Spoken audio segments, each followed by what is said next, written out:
আপনারা এখন পর্যন্ত মাতারবাড়ি গভীর সমুদ্র বন্দর নিয়ে তৈরি করা আমার অনেকগুলো ভিডিও দেখেছেন, যার ফলে হয়তো ইতিমধ্যে আপনারা বুঝতে পেরেছেন যে মাতারবাড়ি গভীর সমুদ্র বন্দর বাংলাদেশের অর্থনীতির জন্য কতটা গুরুত্ব বহন করে। কিন্তু আপনারা যারা এখনও এই প্রকল্পের গুরুত্ব বুঝতে পারেননি, আজ এই ভিডিওর মাধ্যমে আপনারা সেই গুরুত্বটা বুঝতে পারবেন। কারণ এবার মাতারবাড়ি গভীর সমুদ্র বন্দরের প্রশংসা বাংলাদেশের গণ্ডি পেরিয়ে পৌঁছে গিয়েছে আমাদের প্রতিবেশী দেশ ভারতে। যে ভারতের মিডিয়া সবসময় বাংলাদেশকে নিয়ে নেগেটিভ কথা বলতেই ব্যস্ত থাকে, আজ তারাই মাতারবাড়ি গভীর সমুদ্র বন্দর নিয়ে প্রশংসার গান গাইছে। তো তারা আর কি বলছে সেটা দেখবো আমাদের আজকের মূল ভিডিওতে। পুরো ভিডিওতে আপনার সাথে আছি আমরা ইয়াদুল হক গালিব, আপনারা দেখছেন দ্য রিমার্কেবল মিডিয়া। এটাও সম্ভব, দুদিন আগে যে নামটার সাথেই অনেকে পরিচিত ছিল না, এবার সেই মাতারবাড়ি হবে বাংলাদেশের ইকোনমিক গেম চেঞ্জার। হ্যাঁ, সোনার বাংলাদেশের স্বপ্ন দেখতে শুরু করেছে শেখ হাসিনার দেশ। রাজস্ব বাড়ানোর পরিকল্পনা শুরু হয়ে গেছে। মহেশখালী দ্রুত বদলে যাচ্ছে। সাধারণ মানুষের জীবনযাত্রার উন্নয়ন ঘটছে চোখে পড়ার মতো। শুধু তাই নয়, মাতারবাড়ি বদলে দেবে বাংলাদেশ, জাপান ও ভারতের মধ্যকার পারস্পরিক অর্থনীতির সমীকরণ। জানেন কেন বলা হচ্ছে মাতারবাড়িকে কেন্দ্র করে বদলে যাবে দেশের অর্থনীতি? কোন ফর্মুলা লুকিয়ে আছে মাতারবাড়ি গভীর সমুদ্র বন্দরে? এত কম সময়ে, মাত্র বছরের ব্যবধানে পুরোপুরি পাল্টে যাওয়া একটা জায়গা বাংলাদেশের মহেশখালীর মাতারবাড়ি। জাপানি বিনিয়োগে এখানেই গড়ে উঠছে গভীর সমুদ্র বন্দর ও বৃহৎ কয়লা ভিত্তিক বিদ্যুৎ কেন্দ্র। জাপানের বিগ বি ইনিশিয়েটিভের মাধ্যমে বাংলাদেশের অর্থনীতির গেম চেঞ্জার হয়ে উঠছে মহেশখালীর এই বন্দর।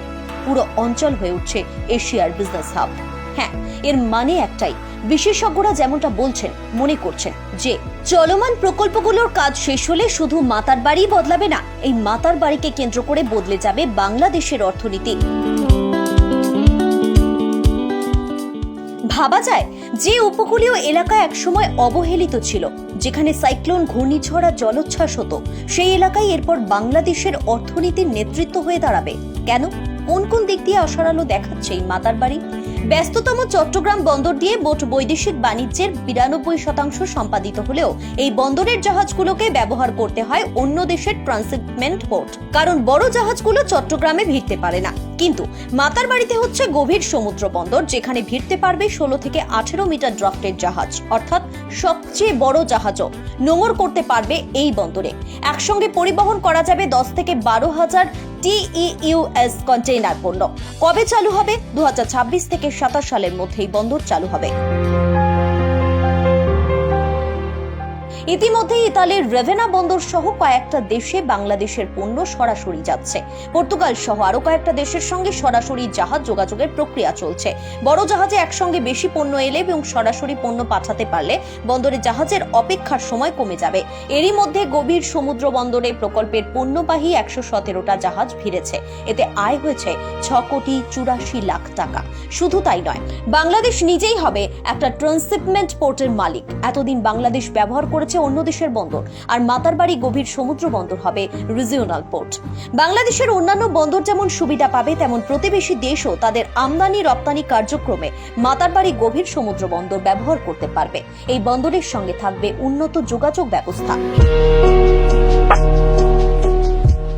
আর না, এখানে কিন্তু শেষ নয়, এই উন্নয়ন যোগ্যের লম্বা তালিকা রয়েছে। এখানে তৈরি হয়েছে 1200 মেগাওয়াট উৎপাদন ক্ষমতার কয়লা ভিত্তিক বিদ্যুৎ কেন্দ্র।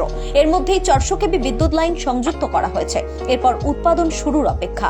কয়লার জেটি তৈরি করতে যে চ্যানেল করা হয়েছে, তার সম্প্রসারিত রূপই হবে গভীর সমুদ্র বন্দর। এই প্রকল্পগুলো পুরোপুরি চালু হলে প্রত্যক্ষ ও পরোক্ষভাবে লাখো মানুষ নিজেদের জীবিকার সন্ধান পাবে। ঘটবে সাধারণ মানুষের জীবনযাত্রার উন্নয়ন।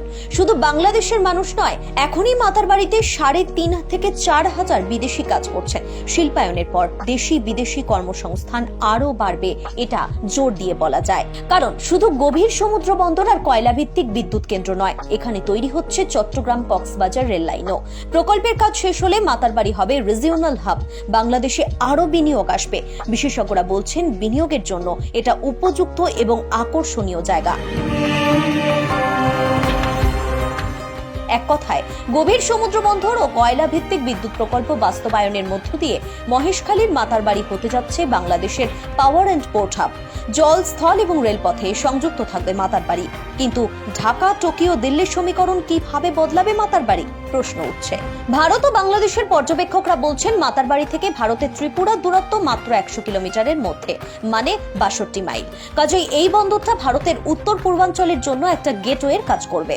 জাপান সরকার বাংলাদেশ ও ভারতের উত্তর পূর্বাঞ্চলকে নিয়ে একটা বঙ্গোপসাগরীয় শিল্প হাব গড়ে তুলতে চায়। এই উচ্চাকাঙ্ক্ষী পরিকল্পনায় মাতারবাড়ি খুবই গুরুত্বপূর্ণ একটা স্তম্ভ। কেউ কেউ তো এটাও বলছেন বাংলাদেশ, জাপান, ভারতের মধ্যে একটা ফ্রি ট্রেড জোন গড়ে তোলার পথ প্রশস্ত করবে এই মাতারবাড়ি প্রকল্প। এত সব সম্ভাবনা আছে বলেই তো মাতারবাড়ি প্রকল্পে জাপানের বৈদেশিক উন্নয়ন সংস্থা জাইকা বিপুল পরিমাণ অর্থলগ্নি করছে।